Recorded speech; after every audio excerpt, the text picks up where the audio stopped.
Hi, I'm Tim. Welcome to our channel, and thanks for logging on. Today we're discussing the Breitling Chronomat 44. You can see this in-house caliber Breitling Chronomat with two-tone rose gold and stainless steel on our website. Purchase it there. And if you enjoy these videos, please subscribe to our YouTube channel for more. You can also click on the card in the upper right-hand corner of the screen to see our full commercial listing for this Breitling Chronomat 44 with additional accessories included in the sale, high-resolution images, and naturally complete pricing details for this timepiece. Now, on my wrist, 6 1/3 inches, 16 centimeters in circumference, you can get a sense of the watch's relative size and its fit. It's big, 44 millimeters across the round of the case. That doesn't include crown guard, chronograph pushers, or crown. In terms of thickness, it's not too bad, although honestly, it's the slimmest wearing 17 millimeter watch you'll ever encounter, so that's either going to be good or bad. If you're used to wearing thick watches, this one might be a little bit of a relief from the nearly 20 millimeter thick class of which it's a member, or you might say 17 millimeters in any of its form is simply excessive. This is a sports watch. I'm not going to wear it with a suit. Purely your discretion. What I will say is from lug to lug, it's also, well, big. 55 millimeters across the wrist. This is not a shrinking violet. This is a large, bold timepiece. It's designed to be worn outside of a cuff, even a dress cuff. The presence of rose gold makes this one stately and becoming in a suit. However, the 500-meter water resistance means it's equally apropos for a bathing suit. Now, the watch is very substantial. It's a big timepiece, but it's built like the proverbial bank vault in addition to weighing as much as one.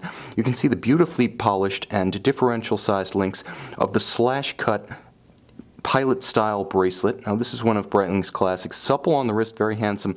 Nevertheless, it doesn't have the quality of being relatively dainty or petite or feeling in any way underserved in this role.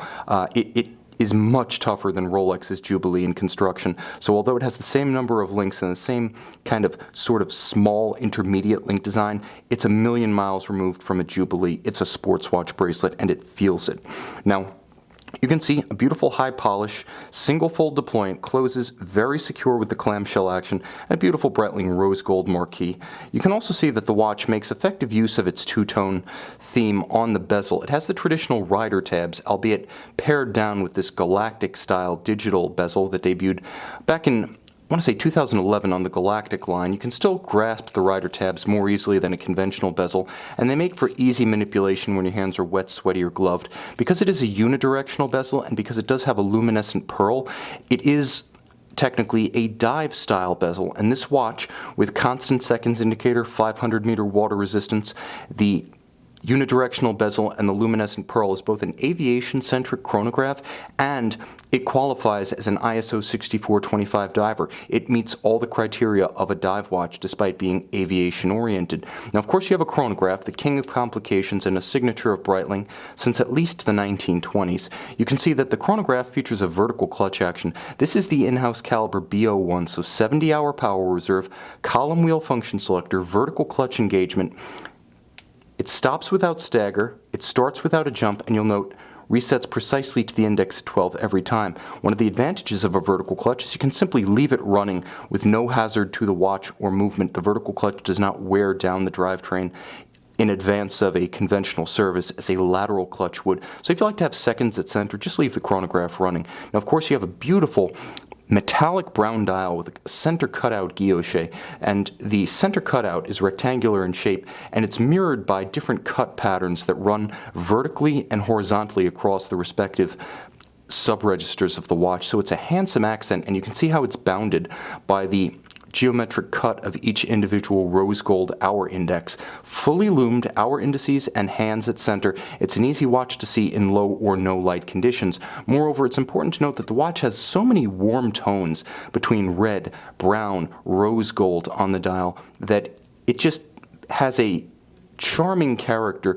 that can sometimes be absent in the oversized sports watch class, where big and bold tend to take priority. Elegance, warmth sometimes get second shrift. Not so here. This is a watch with a lot of personality, character, and charm to it. On the case back, solid. Breitling attests to the chronometer status of the watch and the 500-meter water resistance, and you can see the Breitling logo embossed.